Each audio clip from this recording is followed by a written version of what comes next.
Yo, what's good, y'all? I'm your boy AJ. Your boy Nick. And this is Hip Hop Vibes, the podcast. Your podcast for hip hop talk, album reviews, song reviews, artist reviews, the whole nine. What's poppin', bro? What's up, man? What's going on, bro? Ain't shit. I can actually cuss on this shit now. I can actually cuss on this shit now. Oh, we can actually cuss on this shit. Yeah. That's gonna be a lot easier for me. Oh, yeah, same. Because I always same, bro. Same. The premise of this podcast, like I said earlier, we're just gonna do like hip hop, like album reviews, song reviews, artist reviews on like different like top fives or whatever. Anything that any new releases, all that type shit. You know, it's just hip hop talk. We just talking pretty much. You know, about conversation. You know what I'm saying? Yeah, exactly. So to introduce ourselves, like I said, my name is AJ. I'm born and raised in the DMV. Do mixing and mastering, a little production here and there, but mostly just mixing and mastering. I first got into hip hop. Actually listened to hip hop probably around like the 6th grade. Yeah, that's when I first started getting into music. What year was that? I was like 01. 01. Okay. Like 01, yeah, like 01, 02, around that time. That's when I fully started like getting into hip hop for real. And from there it just grew into the hip hop head I am now. Like I mean, my first album was Word of Mouth with Ludacris. My very first album that I ever bought. Of course, it was the edited version. Cause my parents were about to have me listen. That one. Right. Especially that. Some sexual themes. Right. Move! I love the way they used to do. Like, they used to be so creative with the way with they the would. edits. Yeah, like the money sound. Like moans and shit. Like, now it's just silence. Bro. Right. Maybe a little bit of that, a little bit of tape. No, I think DMX had the best ones. Suck my woo!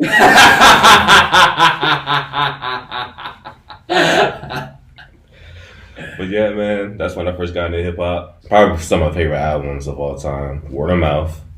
We're the first one. Yeah, that's funny. Right. That's one of my favorite albums. That's funny. The Chronic is one of my favorite albums. Get Rich or Die Trying. It's not an album technically, but Cushion Orange Juice. Yeah. That's one of my favorite joints as well. All Eyes on Me. Yeah. Definitely one of my top favorites. Yeah. And as far as like my favorite artists, top 5: Pop, Bone Thugs, Nas, Eminem, DMX. Those are my top 5. Bro, you have the top 5s ready. I'm gonna sound wishy-washy because I'm gonna be listing a whole bunch of shit. I feel you. That's just for artists. Like if I do like you had that shit ready though. You like, boom, fired it off. I'm ready to go. That's the only thing I got ready in my top 5, just the artists. Well, it's funny because I got top 5 producers. I do have. Oh that. yeah. I do have that. I don't have like a top like. Well, my favorite is Dr. Dre for sure. Like I was always a fan of like the OG fuck era. Yeah. But other than that, Pharrell, Battle Cat. I fuck with Battle Cat. I don't even know who they are. You don't know Battle Cat? Nah. What's the song? You know the song Jude Up, Snoop Dogg? Yeah. He made that beat. Oh, okay. Yeah. Or We Can Freak It with Corrupt. Okay. Yeah, so he's a West Coast. Yeah, he's West Coast. Yeah. Who else? Premier, Pete Rock. There you go. Yeah, that might be my top 5. That's a dope top 5. Yeah. That's a dope top 5. That's funny, man. We got into hip hop around the same time. Because it was like 2002, 2003 for me. Okay. Yeah, and I remember it, but what's funny is the first record that I got is not one that I've stuck with at all. Oh, word. It was Murphy Lee of all rappers. The Murphy's Law. Yeah, I remember. I don't know what it was about it. I think I was watching Bad Boys.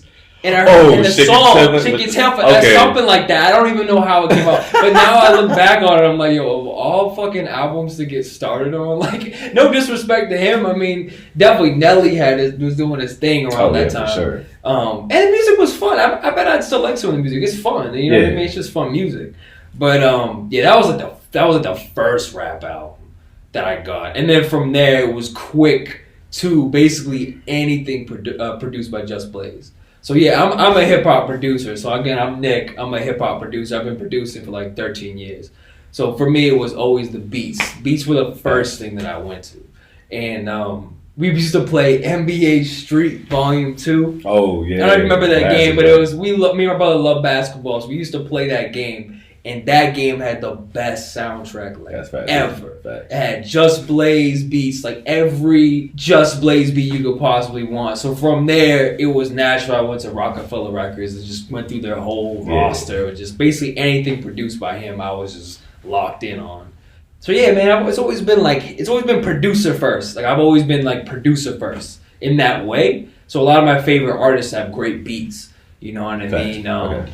You know, Jay probably I don't know if he's my favorite rapper, but in terms of catalog, like he's got one of the best catalog. But Hove, my favorite rappers, Hove, Nas, Common, Fonte from Lil Brother. Oh, facts. Ice Cube, Kendrick Lamar. Yeah, I got 6. Yeah, I told you I'd fuck it up. That's fine. I feel like it was 6 people. But anyway. I could do my whole top 10, honestly. Yeah, I mean, so you can just keep going. But I always liked rap that was gangster but had like consciousness to it. If that makes sense. Yeah, it still like had like street, like they would talk to you straight. You know what I mean? Like they would in the street, but with a little bit more sense, you know what I mean? Facts. But yeah, man, so that's funny. We got into rap around the same time. Right. That was a good time. I had word of mouth edited too. I remember that shit. I was playing that shit in 5th grade. My little Walkman. I was showing my friends. I was so hyped.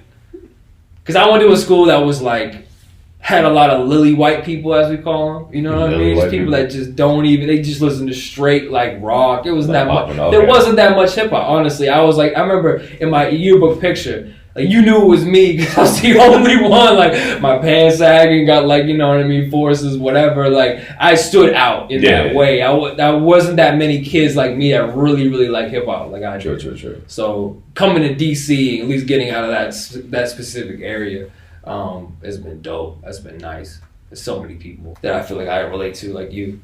Yeah, man, hip hop is a connector of people. Oh, right. It brings a lot of different people together. Love that about it. That's how we linked up, man. Right. Remember we were in hip hop mastering class. Oh yeah, the mixing joints. Yeah. Mastering class. Well, Urko. It's my boy, man. You know Urko. I ain't talked to him in a minute. I ain't hit him back up. Yeah, man, he's funny, man. I remember one time I sent him like a whole paragraph message about, man, thank you for, showing me this and teaching me that and blah, blah, blah. He just responded, whoop, whoop. That was it. Like, yo, he's the man, yo. That sounds like a It was hilarious, man. He's hilarious. And he always has those memes that, like, your mix before me. Oh, yeah. After, and they're always hilarious. They're always hilarious. Fact. I share a couple of them joints. Them shits is hilarious. Some piece of shit hoopty next to a Ferrari. Right. Like, just the pictures that he chooses are always funny. Your mix. My mix. MP3. Right. MP4. Exactly.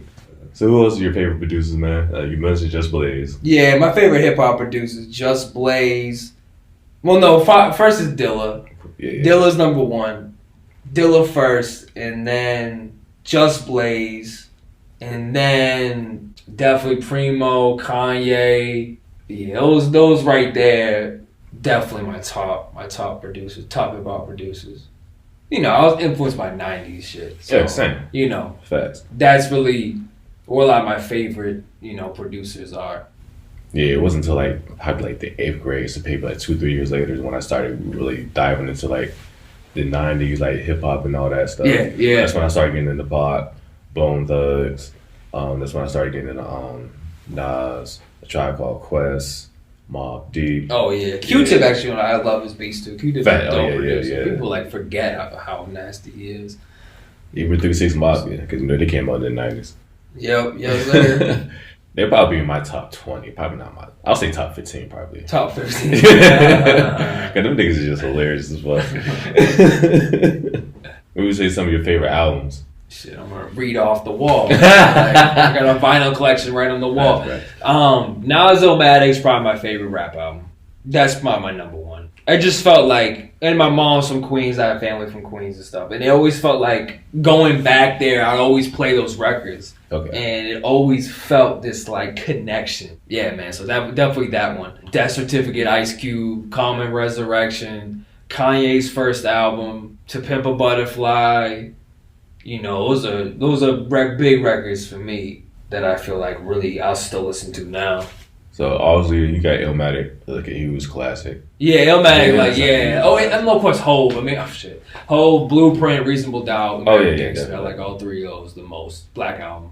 Yeah, I mean, and even Common. Resurrection's not even my favorite. I probably would say my favorite is like Water for Chocolate. Okay. And then One Day It Will All Make Sense. Those are my favorite ones from him. Yeah, man. That's a solid ass list. Yeah. No question. Do you consider To Pimp a Butterfly a classic?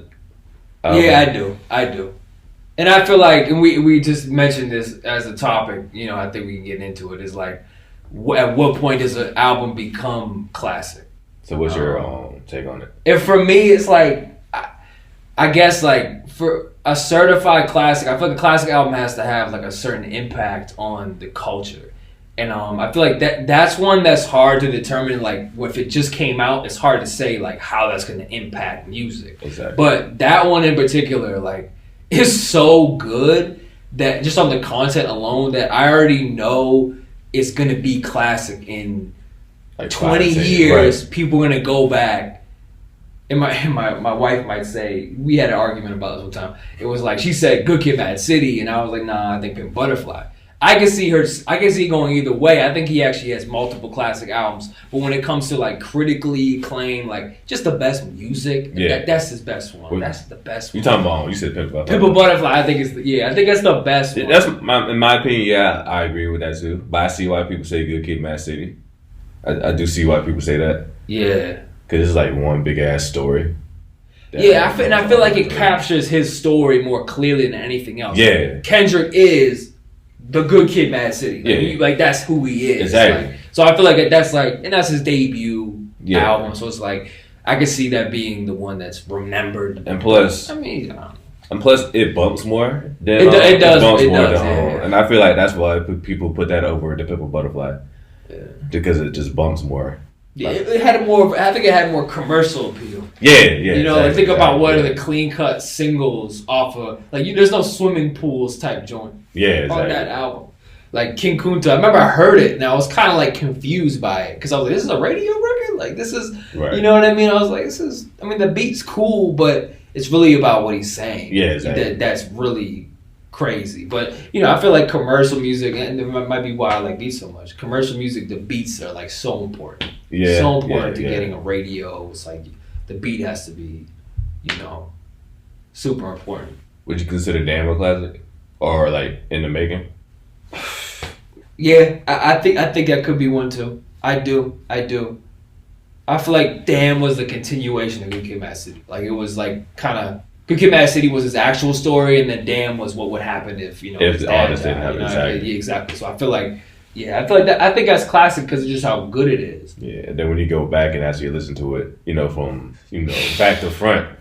You have like a whole different like thought process with that. Yeah, album. I mean, you have to be stupid to not see as classic. I mean, I just it's so good. Like, I mean, everybody. President Obama, I know he said Pimp Butterfly was his favorite album of 2015. I remember that shit. But I mean, really, like universally, Kendrick Lamar is an artist that speaks to so many people. Right. And I think that makes it an amazing artist. And I feel like Nas-O-Matic is a classic album, but I can't say that it spoke to as many people as maybe an artist of Kendrick Lamar. Like I don't know. Yeah. I think Kendrick Lamar's a bigger artist. Illmatic was more of a street album, right? Versus like commercial. Yeah, it actually didn't sell. It didn't sell them. It came right, which is just crazy to think about. Like you think like, oh, it's so fire. They got the best producers in the game at the time. 94, yeah, Q-Tip, yeah, Large Professor, they had Premier, Pete Rock. They had the best ones. And Nas was like 20-year-old kid, like right. It just got all these dope beats. But yeah, it was more of a street album. I know a lot of people say that they said they like not Illmatic, they like it was written better. Oh, really? That's crazy to me. I've seen people say it. Do you believe that? Or like, what's your favorite? No, I like Illmatic better. Oh, you do? Yeah. It was written as fantastic. It is. And that was more. fantastic. It was more commercial as well. That's why I can see why people would love Yeah. It Was Written, and I can see. I actually, now that you say, I laugh because it's just like it just seems sacrilegious to me. Like Nas Illmatic, the best one, but really, like it doesn't have as much like catchy songs. Like nah, if I Rule the World, none of the songs in Illmatic are like of that. They're not catchy like that. Exactly. You know what I mean? Yeah. I can see why someone would say that. Yeah, but I just hate how the word like classic is just like thrown around. Oh yeah. That's Like this album's a classic, bro. Like nigga, it just came out like a week ago. You gotta give it a couple years, man. Right. I would say you got to give it at least 5 years. Yeah. I know. I agree with that. Yeah. At least. Right. But even then, I feel like the best test is time. Like, the ones that stayed. Yeah. Like Ice Cube Death Certificate. Like that's still relevant. What album is gonna be harder than that? Like. Right. Like what? Like just the shit. Like if people really listen to the lyrics, like that shit is a hardcore album, bro. Because I remember this was a couple years ago. They were talking about Nipsey's album, his debut album. What was his debut album? The last joint he released. Cause that's technically his. Victory Lap. Yeah, Victory Lap. Yeah. Yo, how do you feel about that though? Like albums versus mixtapes. Like how do you? Like, as far as like what? Like just in terms of like, do you actually differentiate between the two of them or like? Yeah, in a way, because I feel like with mixtapes you can say and do more shit compared to like albums, especially if you were like a major distribution or whatever. Okay, yeah. Because like mixtape Wiz, for example, mixtape Wiz is totally different from album Wiz. You know what I'm saying? Like you could ride to some fucking like mixtape Wiz, but like album Wiz is kind of like, like it still bumps, but it's kind of like, Do you like mixtapes more? I like them about the same. Okay. But it's just a different vibe depending on the artist. It depends on the artist too, though. I didn't listen to many mixtapes. I really never did. I honestly didn't start getting into mixtapes until college. Honestly, that's when Wale was popping, was coming up. Still, J. Cole was coming up. J. Cole was one of the few. Like, I guess for me with the mixtape and album, it's just they're both projects. I kind of look at them like I feel that. Yeah, there is a difference, but sometimes I feel like people say like this when they say it's his first studio album. It's like. Okay, just because the industry co-signed that. But that doesn't mean it's like any more. Like he didn't spend as much time on it. Like Section 80 is technically not like an album. Yeah. Because the industry says that, and for their marketing purposes. But Section 80 is just like I think it's one of your favorites. Yeah, it's definitely my favorite. Section 80 is like it's your favorite. It's the tie between that and The Pimp Butterfly. It's the tie between that. I can't really. Section 80 is fantastic. Yeah, ADHD. That was the first record I ever heard by Kendrick Lamar. Same. That was the first song I heard by him too. Oh, I like this so much. It's so that was a dope ass project, bro. Oh my god. Dope ass project. I was like, who is this? What Fuck Your Ethnicity? Fuck Your Ethnicity. Yeah. Oh my god. There's so many joints. There's so many joints on there. The Spiteful Chant. What? Poor Man's Dream. What's the Her Story? The Her joint. What's that one called? Her Pain, I think it's called. Was it the Keisha's one or was that? It's Keisha's one. Keisha's song. Okay, yeah. Keisha's song. And then what's the other joint? Christian Corinthians. Yeah. Oh my god. Damn. You know what's funny? I feel like I just said how projects and albums and I feel like I put albums above them and it's funny because I feel like how have I not listened to that lately? Like that's so crazy. You're right. That mixtape is crazy. Facts. But nah, I remember back to what I was talking about, like how Victory Lap was classic. But I'm like, it just came out. You know what I'm saying? Yeah, it just came out. Right. It's like you're using it kind of loosely. Yeah. I'm like, it was a great album. Don't get me wrong. But I wasn't consider it a classic yet or whatever. Then I'm like, and I said I liked it because, it was probably like the best West Coast album at that time. Right. Like other than Kendrick or whatever. Yeah.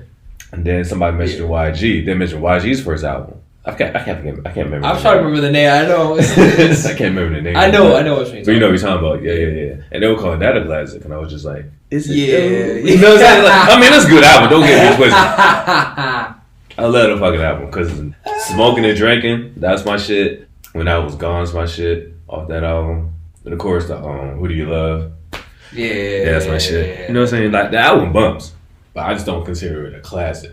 Yeah, at least not yet. I feel like you know what I'm saying. I feel like you take it kind of seriously, man. Like I feel like in a good way. I mean, yeah, because like you're gonna throw around like classic. That's like saying like you eat a food one time. That's my favorite food. You wouldn't say that. Like that's the best food I've ever had. Like no, it's you just had it one time. It's like, exactly. We stop exaggerating. I don't like when people exaggerate everything like that. It's kind of confusing. And that's sometimes social media kind of plays into that. Sometimes it's like I always see these like these posts on IG of like yo this is the best shit. This is the best. This is the best. It's like their marketing team anyways. Right. Like nobody's actually saying that, but. This is the best album. Who said that? Like, no, he hasn't even heard the album. Who told you that? Right. They're coming to America, right? Yeah, Who told you that? Oh, shit. Man, I need to get my vinyl game up, bro. I only have one vinyl. The Black Panther soundtrack. Oh, man, that's a good vinyl to have, man. And I won that joint, actually. I actually won that joint. I won that at BlurCon. Oh, that's dope. Yeah. Oh, that's so dope. What's the cover look like? Is it like the it's like the same joint. The whole Black Panther. It's just the joint. Man, yeah. I want that on my wall, bro. That was clutch. So with the vinyls have like all the songs on there, or just like certain songs?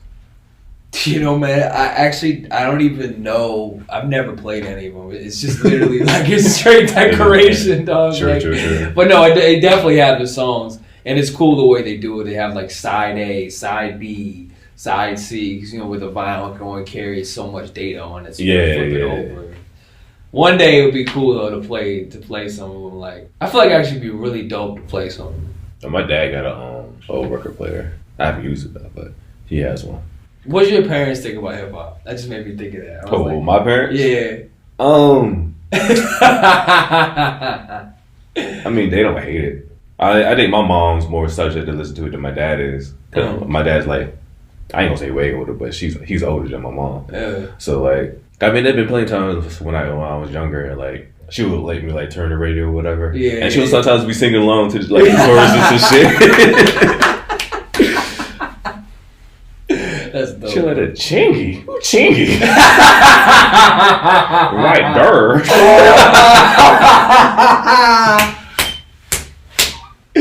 Yo, that's hilarious. No, but I think she used to like listen to like certain hip hop songs when I was like way younger, like when I was like 4, 5, 6. Yeah. Back you know what I'm saying? Yeah, she in the 90s and 90s. Like she, like what I'm saying, she knows what everybody is. Like back then, like she knows who Pac was, Snoop, Ice Cube. She knows who 50 Cent is and all them. That's dope, man. Yeah. Like you ask her now, like who the hell is this? Yeah. I do that shit now too though. Like who the hell is this?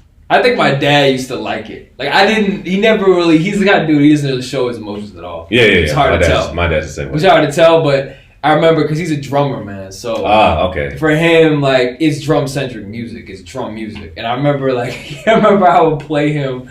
We'd go on, I think it was like AOL.com I would order these edited albums on there. Because it was hard to get the albums edited because he wouldn't let me have the edited ones. I used to like play the songs, and I know he liked some of the beats because it's all drums. It's all straight drums.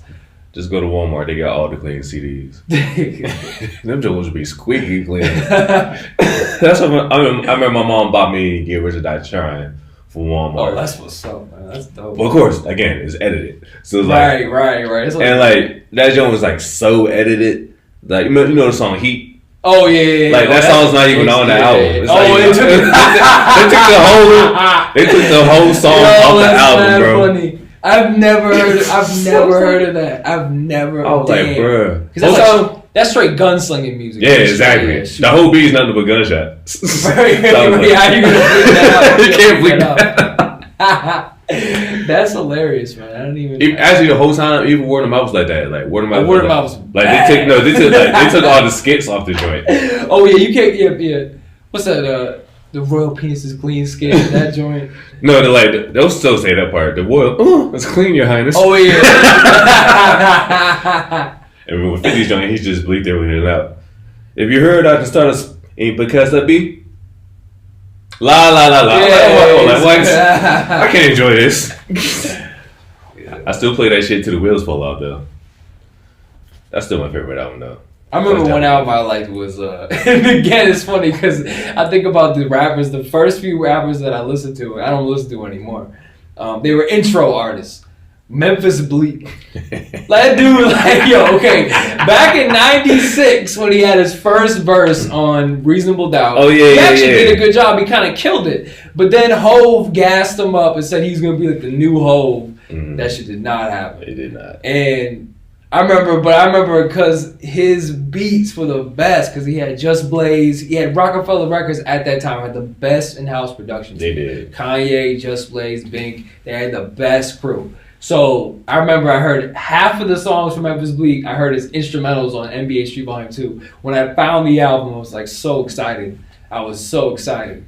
But the lyrics and like, it's funny because like I didn't even know what he was talking about. I was like, I don't know how old I was. I was like 7 or something. Right. Maybe 10. I was 10. I had no clue what he was talking about. No clue. Half of it was bleeped out. Right. So you can't understand what he's talking about. Man, that shit's funny. Yeah, right. Murphy Lee and Memphis Bleak are the people that turned me on, like, of all artists. But I gotta give a big shout out to my brother Chris, because he really put me on a lot of this. Oh, sure, you know what I mean? He got me on a lot of the '90s stuff. But he showed me Illmatic. He showed me a whole bunch of joints like that. True. That really set me off. He gave me Dilla, showed me Dilla stuff. So my brother Chris, shout out to Chris. No, I remember when my dad finally gave me like a CD burner. Or whatever. Clutch, yeah. That shit was I would just buy everybody's CDs, burn them joints. Let me buy the CD, bro. I'll bring it back next week. I'll bring it back tomorrow. Burn that joint. Put that shit in the computer. There you go. Oh, I burned so many CDs. Put that blank CD in there. Yep. Get that magic marker. Eminem show. All eyes on me. Just one. Right. Just 2. Oh, man. Better days. So just one. CDs.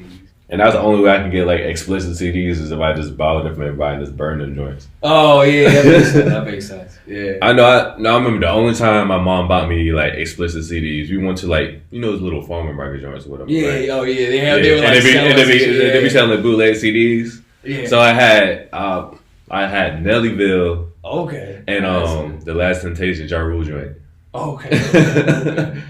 And the dude looked up for me, like, because of course it has, like, explicit content on here. And the dude was like, yo, Nelly doesn't really cuss like that. He might say, like, one cuss word. The entire song or whatever. Which low-key was true with some of his songs. Some of the songs, yeah. And he didn't have the same, argument for Ja Rule, but she got bought the CD for me anyway. And I'll never forget, I was playing the joint on my CD. She's like, what you listen to? Ja Rule? Let me listen to this joint real quick. Oh, you preview it before you heard it? No. Like, we already bought it. Oh, okay. So she wanted to listen to it or whatever, right? So luckily, the song was the Pledge remix with Ja Rule, Nas, and Ashanti. And the first verse is Nas, but Nas is a curse throughout the whole verse. So I lucked out. So she was like, okay, there ain't no cuss in here, okay. As soon as you get it back to me, Ja Rule, nigga!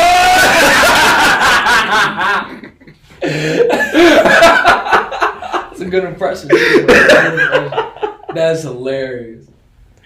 I lucked out like shit. Even a Nas verse without swears, that's a surprise, bro. Right. Like any rapper without swear, that's crazy. I mean, that same shit happened with Eminem too. I was listening to Without Me. Okay. Yeah. It's like one of those. But like his first verse, he does cuss like that to like the very end of that first verse. So she's like, okay, seems appropriate. Gave it back. Oh man, I feel like this was a good pilot episode. Yeah, this has been fantastic. Fast. How long have we been going? 31. 31? For real? Oh shit. Bet. Yeah, this was good first episode. Good pilot episode. Really good. So usually what I want to do for the podcast. Yeah. Tell me. Yeah. So like for the outro, I want to take like whether it's a producer, rapper, singer, whatever, just take different artists' songs and like play them for the outro. Yeah. And then being just like the pilot episode, you're being a producer. It'd be cool to play one of your beats and shit. Yeah. So you got any like beats in particular? Yeah, man. I got a beat right here. Better Days, and it's for sale on my BeatStars. You can get at me on BeatStars. Nick Neighbors Productions, and that's NickNeighbours. That's my government name. Just to clarify, I'm not making shit up. That's my real name.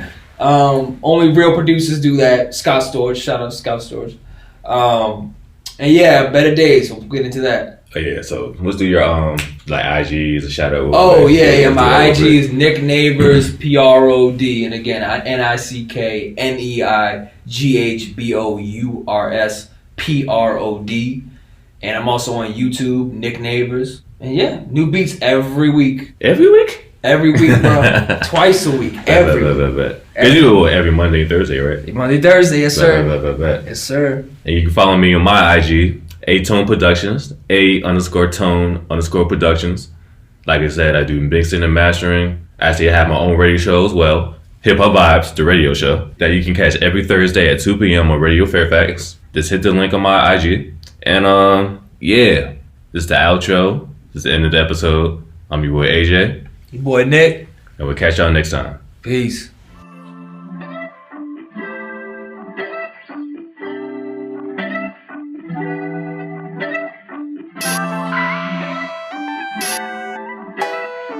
Neighbors at the house on fire.